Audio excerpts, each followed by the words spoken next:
We are live. What's up, guys? Welcome to the DS Podcast. Let's get right into it, man.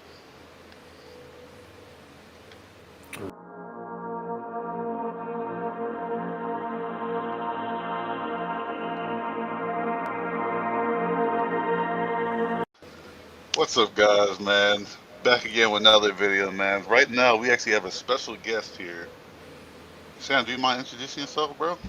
What's up, guys? My name is Sam Speaks. I go by samspeaks.dating, as you can see by my little username at the bottom here. But I'm an international dating coach, and I help guys transform their lives, build confidence, help them while they're traveling and dating, find, attract, and retain their dream girl. And, I teach confidence, tips on that, online game, a little bit of fashion, and everything that comes involved with it, man. That's my thing. So, Sam, what made you come to Spain, man? I know that's. Spain is just one of those countries that I think every guy needs to visit at least once in their life. Like, honestly, it's just so nice going there, and the people are just very receptive to foreigners. So if you're a guy, in your early 20s, you're younger, maybe in your 30s, and you want to travel and meet amazing women out there, try some amazing food, get a taste of some new, different culture where everyone's just very laid back. Spain's the place to go, man. And I grew up there for about half my life and couldn't be happier. So, from your experience, what time of the year is best to travel to Spain? I mean, the best time to travel to Spain is going to be like in your summer kind of months. So anything like after spring break to about Halloween. Because after that, it does get pretty cold. It even snows in some areas of Spain. So you want to go there when it's like the best weather. People are out, they're at the beaches, which, by the way, are topless beaches for the guys out there. And yeah, get out there when it's like summertime, spring break kind of thing, and just go enjoy yourself, man. It's a good time. Oh, wow, man. So, what would you say is like the best tourist spot in Spain? Best tourist spots. So Madrid is really, really good. I had a buddy who went there last year and he had an amazing time there, just walking down the streets, going into random little tapas spots and checking out like cool bars and stuff and just really experiencing the culture. Madrid's really cool for that. Barcelona is also a really, really good recommendation of mine. I lived there for a year and they have this area called like La Rambla, which is like this big, big street of like street vendors and restaurants and just all kinds of stuff. And literally the volume there to like meet people is just insane. It really is. So Barcelona, highly recommend. You can also go to the islands. I've heard that the Canary Islands are really good. Personally, I've never been there, but I lived in Mallorca, which is one of the islands in the Mediterranean. It's between Spain and Italy. And everyone's familiar with Ibiza, which is an amazing, amazing party spot. Great to go for a vacation for like a weekend or a week, and just see some really cool artists, have a great time, go party. But Mallorca is also really cool too. It's a little bit more chill than Ibiza, but there's a big clubbing scene there too. A lot of foreigners go there. You'll meet a lot of British people, a lot of Germans, and it's a blast. It really is. So, how much money do you think it is to actually live over there in Spain, just on average? So it's a little bit more expensive than other places in the world because you're still in Europe, and Europe is more of a developed part of the world. But realistically, I mean, if you're out there with $2,000, $3,000 a month, you can live pretty comfortably and have a great lifestyle out there. But obviously, you take that money and you go somewhere like in Asia or South America, and it's going to go a little bit further. But Spain is still a great location to go. I would highly recommend it. So, knowing that we actually got the cost for, usually on average for like Spain, what do you think about like the apartments over there? Is it pretty run down, pretty average, modern? Nah, they're not that rundown. They got some nice places there, but it is an older country. It's still in Europe, so you are going to find some of those old school rustic style places, which are going to be a little bit cheaper. But most places nowadays they have AC. You got nice views and stuff, so you can still find a really, really legit place. For that kind of money. But I would just say spend some time on Airbnb. Look around on some local websites and that way you can kind of like understand what you're gonna get, dollar per dollar for square foot. But they have nice places out there, man. Hmm.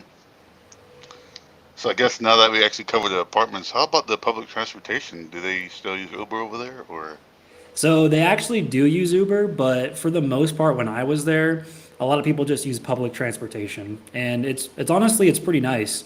Like you can do taxis and stuff, but taking honestly like a bus, or if you're in the mainland of Spain, Madrid or Barcelona, if you go on the trains or the metro, they're legit too, and they're way more cost effective. Like when I was in Mallorca, for example, I would take the bus pretty much every day, either when I was going to school or going out to see my friends, like at a mall or something.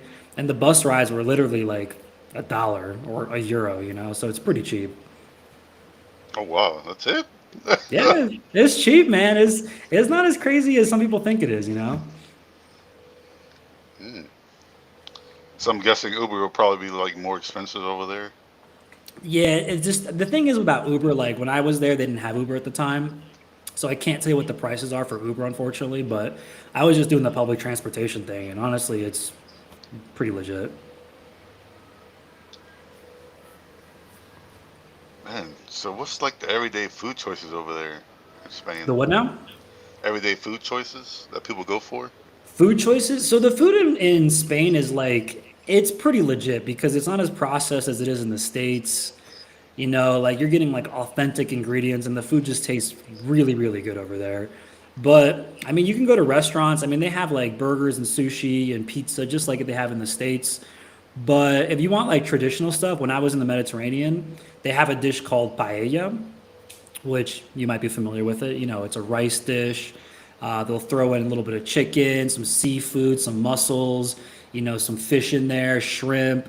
And honestly, if you go to Mallorca or Ibiza and you have like authentic paella, it's some of the best in the world. Like it's so, so good. So highly, highly recommend trying some paella if you're out there. Get some tapas as well. Tapas, what they are essentially, they're just like small little bite-sized dishes. And they'll have things from like a little bit of like, French baguette bread. They'll put some cheese on there, maybe some ham, a little olive or something. And you get all kinds of choices. Like it just depends what you're into. But tapas are big over there. Paella is big over there. Just your typical sandwiches, for lunch, pretty normal stuff like on a baguette. And just stuff like that, man. Oh dang. So how do hmm you actually spell paella? Is it It's spelled Paella, and it's pronounced paella. So, like in Spanish, the double L is pronounced as a Y. So, paella, they call it. guys? Let me actually try to pull up a photo for you guys. What'd you say? Oh, I'm gonna try to actually pull up a photo right now for Oh, paella. okay, okay, yeah, yeah, yeah. Get some authentic like Mallorquin paella, bro. That's like the real shit. Let me see.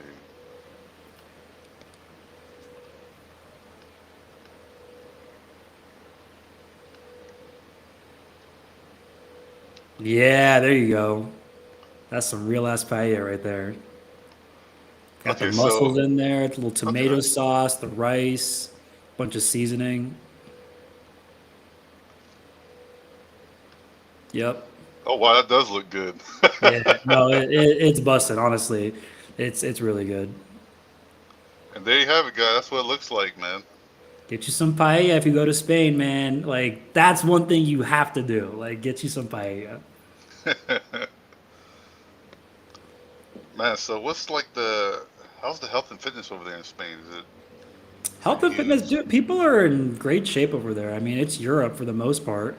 Like the obesity rate is super low compared to the States. I think the last time I was on here, I don't know if I talked about, how in America it's like 60% obesity versus how in Colombia it's like 20%. I think Spain's kind of on the same, like the same frequency. Like people are very fit over there. People walk all the time.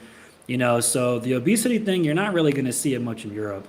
People are really in shape and they take care of themselves. Man, I guess that actually segments to the fashion over there. I guess they're pretty fashionable. Oh yeah, I mean Yeah. Europe fashion is some of the best there is in the world, really. Like people are like you go to Barcelona, you know what I'm saying? You walk down, you go to the nightclubs and people are dressed the fuck up. Like people don't play out there. And it's a different style than it is in the States, you know. Like people there, it's like more of like a skinnier fashion, you know, more slim fit stuff, and just a lot more sleek, man. Like people really stand out there. So if you go there, make sure you're like, you know, dressed the T. Don't come out there with no flip flops and shorts, bullshit. You know what I'm saying? Like I know a lot of guys who travel, they like to like, you know, wear like the little like crochet bags or the flip flops. Like, man, leave that shit back home, man. Go dress up if you're going to Europe. Like, get you some Chelsea boots, get you some nice, you know, some nice pants, some skinny jeans or something if you're into that. And Bro, that is my style. Chelsea boots with like the dress shirt, athletic dress shirt, bro. yeah, that'll go hard over there. People will really be like, okay, this guy's not a foreigner. He knows what's up. So you'll do good with that. Oh, dope, bro. So speaking of nightlife, man, how's the nightlife over there? I'm assuming it's really good. Bro, it's crazy. I mean, I'm sure you've heard of Ibiza nightlife, you know, the crazy DJs that go there. I mean, you literally like world class artists will go to Ibiza and play for sometimes a whole weekend. And so if you're looking to party, like I would recommend Ibiza is one of those places in the world where you have to go. And what's so cool about there is that island is literally designed to like enforce partying. So if you wake up, like if you're an early bird, don't go to Ibiza because nothing's gonna be open during the day. Like literally things open at earliest like 12 o'clock to 2 o'clock in the afternoon. And then they stay open till like 10, 11 o'clock at night. And that's just how things are because they revolve around the party culture and people don't go out partying until, you know, 11, 12, 1, 2 a.m. and they stay out till 6, 7, 8, 9 o'clock in the morning. So, you know, most people, they're not awake at 8 o'clock, 9 o'clock in the morning for a normal business. So Ibiza kind of operates around the nightlife. But if you want to go have a good time there, you go, you know, go rent like a nice place on Airbnb, go for a weekend, go for a week, 10 days, a month if you're crazy, and just go enjoy yourself. But just don't get too sucked up into the party life because it's like a rabbit hole out there, man. It's crazy, but definitely recommended. Mm. Speaking of Airbnb, do I guess people really go for that app a lot over there, or The just what book part? hotels for Airbnb? Do they use that app more often, or do you just book like a regular hotel? I mean, yeah, like I mean, Airbnb is just so worldwide now, and you typically get cheaper rates than hotels anyway. So I would recommend it. And for the hotel, all you're really getting is like a room, you know. But if you get an Airbnb, you get a whole house to yourself, sometimes for the same price. So it's like, why not get you a nice house with a nice balcony, a nice view, like on the water, you know what I'm saying, versus the hotel where you just get that one room and then you get your standard hotel, you know, like breakfast or whatever. I honestly, like, I've been traveling now for most of my life. And I avoid hotels for the most part, unless I really need to find a place like last minute. I would do a hotel, but Airbnb is going to be the best bet, really. I know the audience will actually be going to be wanting this one, but how's the woman over there in Spain? Oh, they're amazing, man. Spanish women, like any Latin culture women, they're just something else, man. Like they truly respect masculinity and they love a guy who's just direct, who goes for what they want, is passionate about it, can be a gentleman, and can just have like a normal conversation, can flirt with the girl in a confident way, turn them on, you can take them home, you know what I'm saying? They love that. And the cool thing about Spain is girls are way more open-minded there. They're much more free-spirited. And yeah, bro, you're gonna get like this complexion, like especially in the Mediterranean. They have like an olive kind of skin complexion, but a lot of times they'll have like light eyes, blonde hair. So they're very, very unique looking over there. So if you're into that, go definitely check out some Spanish women, man. Man, how would you compare like the Spain woman to the U.S.? They're great, bro. They really are. Like, I know we talked about it before on the last podcast episode, but you know, the women back home in the States, they're becoming too masculine and they're becoming very entitled and they're just overvalidated by social media. And you know, you get a girl in the States, you know, she posts an ass shot on Instagram, and the next thing you know, you got NBA players, NFL players in her DMs, you know, super successful guys like wanting to fly her out and take her to Miami and do all this crazy shit. And so now the girl is like, okay, look, I don't even want a normal guy anymore. I want a guy who can really be up here. And a lot of average guys are like, dude, I can't compete with that. That's ridiculous. And the girl might not even be that hot. So if you go to other places in the world, like Colombia, you go to Spain, you go to, Asia, you just find women who are just way more down to earth. They're not super picky like that. They're not over validated, and they're gonna respect a normal guy who treats them good. So if you're tired of masculine women and entitled women and girls who just bitch at you and tell you, yeah, you should be doing that instead of thank you, yeah, go somewhere else, man. Like you're not missing out on much in the states, and if you're tired of it, you might as well. Guys, you know what that means, man. Time to get that passport, bro. Time to get the passport and become a passport king, man.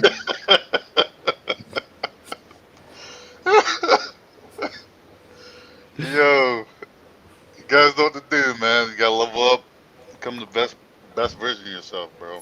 That's Get that right. passport, That's experience the right. whole traveling world. Life is short, man. It's like, why spend yourself, your whole time in your bubble when there's so much more to the world and so many places where the people and the women and the culture will just respect guys who go there with an open mind, who are positive, and you're not trying to be a degenerate. Like, as long as you're not doing that, bro, you're gonna have a great time anywhere you go. Really. Mm.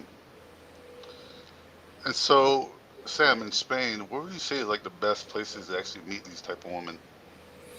I mean, you can meet them everywhere. Realistically, nightlife is always a great option. You're out there, there's tons of people, they're, having a good time, they're open to meeting new people. It's a great way to do it. But if you're not into the nightlife scene, I mean, you can just go walking down your main street, go to the mall, go walk on the beach. You know what I'm saying? You could go just any busy area, really, you'll find all kinds of hot, down to earth girls literally just walking about, in their day to day life. And you can just pull up on them, say hi, say, hey, I thought you were really cute. I had to come say what up, and just see what happens, man. The girls are way more receptive. Like, go try it out, you know? Or Tinder. Tinder's a good option too, and your online dating avenues. But I think the best way to do it is as a man is always going to be in person because the girl's going to see how confident you are in person. They're going to see your vibe. They're going to feel way more comfortable meeting you versus on an app and just pictures and stranger danger stuff. So I always say do it in person. But if you want to capitalize on all the areas of your dating life, definitely hit everything. Hit your Instagram, hit your Bumble, hit your Tinder, and do your cold approach. And just get out there. And that's what I teach in my program is how to really build that confidence and how to maximize your results while you're traveling, while you're in your home country, wherever you're at, and how to really stand out and get the type of girls that you ultimately want and how to keep them. You guys know who to hit up, man. It's your boy. So would you say that the people over there in Spain, do they speak English better? Like, if you had to give a Yeah. percentage, how often? Wait, what were you saying? How The much? last question? If you had to give a percentage, how much do they speak English? Honestly, I would say it's a little bit more than Latin America because, Europe is a pretty international place. And a lot of places like Mallorca or Ibiza or Barcelona, you're going to get a lot of foreigners who come there. And so typically the level of English is a little bit higher than in other places of the world. So, if you don't speak much Spanish, you'll be okay over there, but I always recommend to all my guys and my clients who go to different countries, I say at least get some basics under your belt. Like for real, like understand, the basic lingo, get some slang, some understanding of the slang so you can really stand out. And yeah, just like learn some basics because, not every person is going to speak English everywhere you go. And it's good to at least have the understanding because that way, you're not going to get taken advantage of. People aren't going to try to pull a fast one on you. You know what I'm saying? So definitely learn a little bit of the local language wherever you go. In Spain, they have two languages, or actually, there's three. There's Spanish, obviously. There's Catalan in the Catalunya area, which is like the northeast of the country, and also in Mallorca. And then they also have in the north, it's like the north to northwest part of the country. It's like Galician, but honestly, like you don't really need to know Galician to go there. Like just know your Spanish and you'll be fine. Catalan, you can miss that. You don't really need to know it unless you really want to stand out with the Barcelona girls. If you know a little bit of Catalan, they'll be like, "Oh shit, like this guy really knows his stuff." But it's not necessary. Oh wow. So what kind of jobs can tourists like passport bros or tourists usually get over there in Spain? So when I was there in Mallorca, I had a lot of British friends, and a lot of them would be like seasonal workers. So they would go home to, maybe Germany or Britain, wherever they're from in England, and then they would come down for the summer months, and they would work on the island. And a lot of them, what they would do, they would work at nightclubs, being bartenders or promoters, and they would make some good money doing that.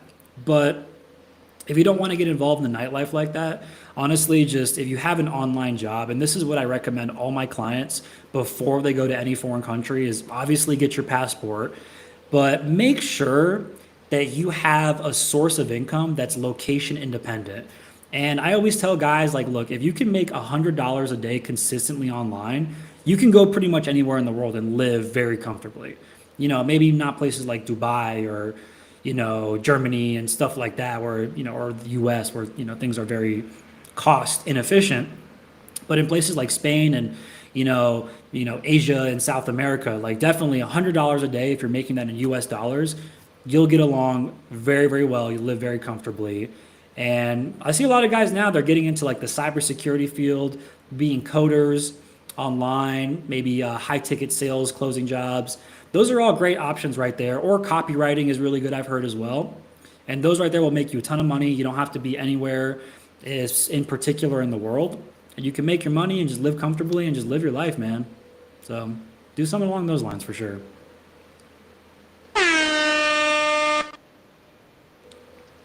That was profound, bro. Appreciate it. Appreciate it. But yeah, I also heard that IT was also a really good one for people who But actually you, want to work remotely. the IT field?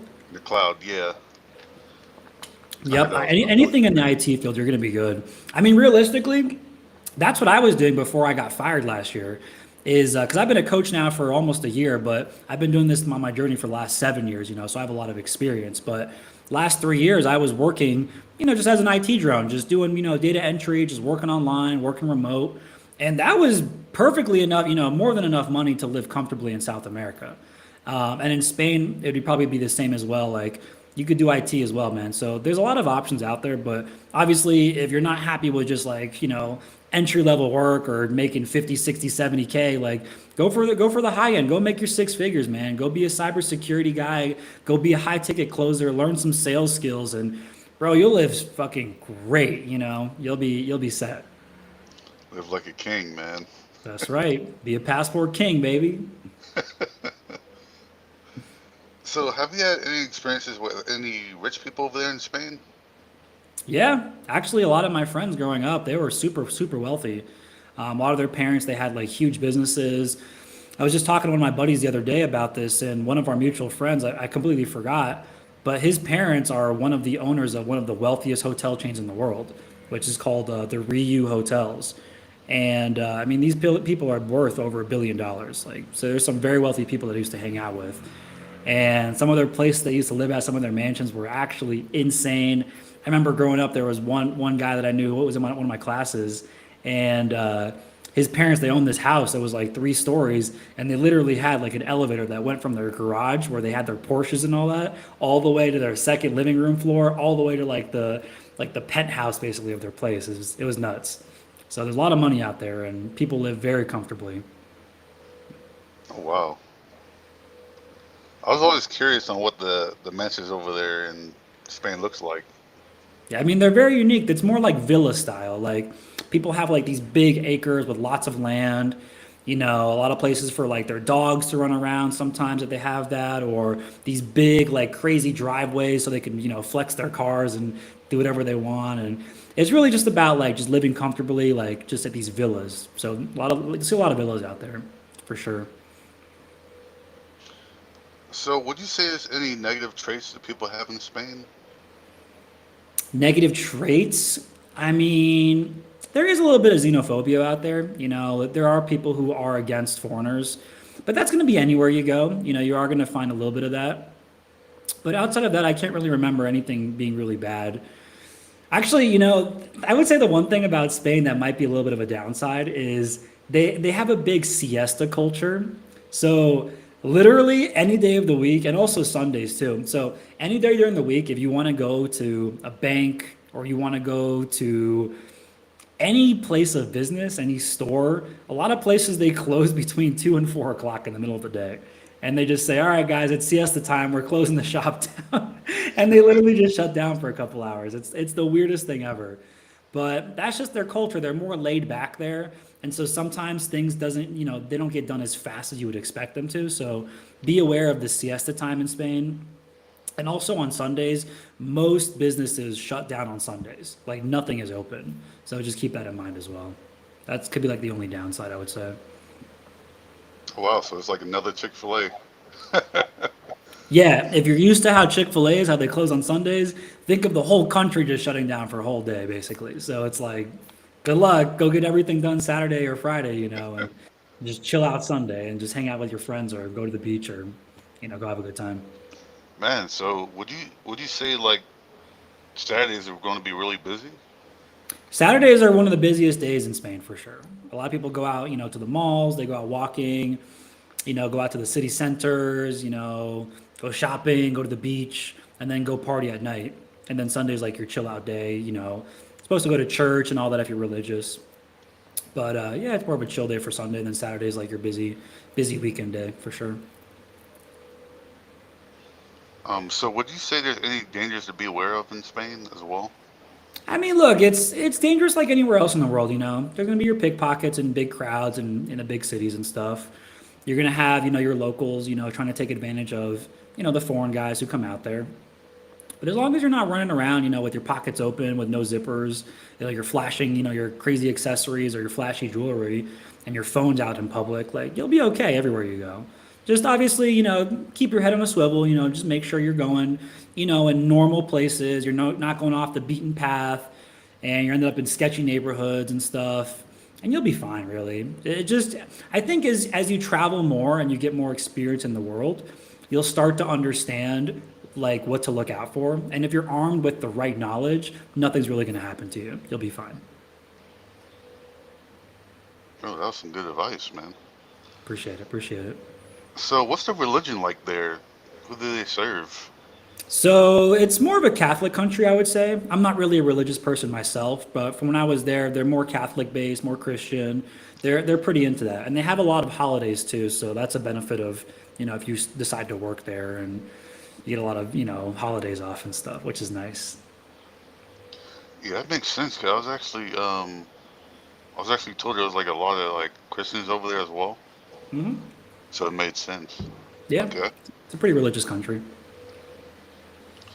So Sam, do you have any extra stories for the viewers over there in Spain from when you were over Extra there? stories, I got a lot, man, but I'll just tell you guys, like when I was growing up there, I remember me and my friends, like, because we grew up in Mallorca, right, which is like a big party island, between, like I said, spring break and Halloween. So during the summer, it's hot. You go to the beaches all the time, have a little like these little get-togethers on the beach, little campfire. Everyone's just drinking, smoking weed, having a good time. But then they also have the nightlife out there. And bro, we were like 12, 13 years old, and we would like just get like these like fake like what do you call them? Just like photoshopping like our driver's license or like a passport and something, and then just pulling up to the club and just getting in at literally like 13 years old. Like they don't care out there. And it was just nuts, man. I mean, we were out there gaming girls, at a young age, partying, going crazy, still 6 o'clock in the morning. And the cool thing is, there, the drinking age is only 18, so it's a lot more normalized. But yeah, Spain is a great time. Mallorca, going to Ibiza, seeing amazing DJs and techno and house music and just partying till literally till the sun comes up. It's pretty normal over there. So if you're into some crazy nightlife and you want to meet some hot, down to earth, Mediterranean, olive skin, blonde girls and meet cool people along the way, I highly recommend going to Ibiza, go to Barcelona, go check it out, and go enjoy your life, man. Like I said, life is short, bro. We're all going to die one day. So you might as well go do something fun. Man, Sam, do you have any last words for the viewers out there in the world? Last words. I mean, look, if you're looking to travel, like I said, go. I would recommend one thing before you go to any country. If you're a passport king, and you want to maximize your dating life, I help teach guys that in my Facebook group or with my Instagram page. So you can definitely check me out from there. Jump in my group, get some tips on traveling, how to attract girls in different countries, and how to stand out as a tourist and not get taken advantage of. But one tip I will say before traveling, if you're interested in checking out the women and seeing what kind of responses you get, go get yourself Tinder and buy the premium subscription where you can get the passport feature and go put your pin in whatever city or country that you want to go check out and leave it there for a couple days, swipe through and see what kind of matches you get. And that way you can see, and get an idea of what the women are going to be like in that country. And you can start talking to them, get them on Instagram, get them on WhatsApp, and just have conversations. And hey, if you find a couple girls that are about it and you like them and they're fucking with you, then go book a ticket and go see how it goes, man. I mean, that's what I did when I went to Colombia. And before Colombia, I was gonna go to Buenos Aires in Argentina, but the girls there are very stuck up, and I was like, you know what, this is like the same as it is in the States, so I'm gonna go try Colombia out instead, and I fell in love. So highly recommend that for all the guys out there. And if you want more tips, like I said, you can come check me out on Facebook or on my Instagram, or shoot me a DM, and I'll be glad to help you out. All right. So, Sam, how can actually they find more about you? So my handle's the same across all platforms. It's samspeaks.dating.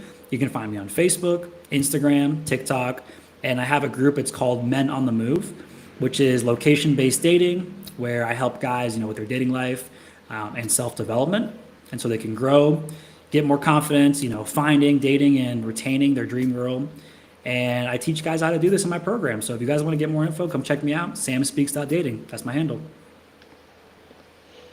And there you have it, guys. Make sure to look after yourself from around the world, and I'll see you guys on the next live stream. Appreciate it, man. Thanks for having me.